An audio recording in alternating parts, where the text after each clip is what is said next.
मित्रांनो, पार्टी तर आपण सगळेच करतो, पण आपल्याला त्यासाठी कुणी अटक केली आहे का? नाही. पण रोहिणी खडसे यांचे पती प्रांजल खेवलकर यांनी केलेल्या एका पार्टीमुळे त्यांना अटक करण्यात आली.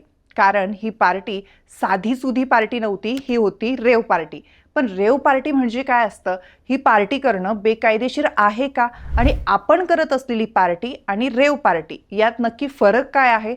तेच आपण या व्हिडिओच्या माध्यमातून जाणून घेणार आहोत. रेव पार्टी ही सामान्यतः रात्री उशिरा सुरू होते. डीजे संगीत, झगमगाट, high decibel sound system, lighting effect आणि अनेकदा ड्रग्ज किंवा अल्कोहोलचा या पार्टीत समावेश असतो. Professional DJ, dance floor, light effects, मद्यपान, अनेक वेळा ड्रग्जचा वापर या सगळ्यांनी परिपूर्ण असलेल्या या रेव पार्टीची एंट्री फी सुद्धा हाय लेवलची असते. तर पार्टीत ड्रग्जचा वापर होण्याची शक्यता, मोठ्या आवाजात वाजणारं म्युझिक, आवश्यक परवानग्या न घेता या सगळ्यांमुळे रेव पार्टी करणं बेकायदेशीर ठरू शकतं.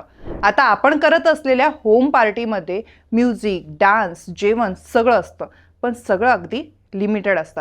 कोणत्याच गोष्टींचा अतिरेक केला जात नाही. शिवाय आपल्या होम पार्टीमध्ये ड्रग्ज वगैरे तर दूरच, पण दारू सुद्धा नसते. एकूणच सांगायचा मुद्दा काय, तर आपल्या होम पार्टीजमध्ये बेकायदेशीर असं काहीही नसतं. त्यामुळे पार्टी केली म्हणून आपल्यावर कारवाई होण्याची शक्यता तशी ना बरोबरच आहे.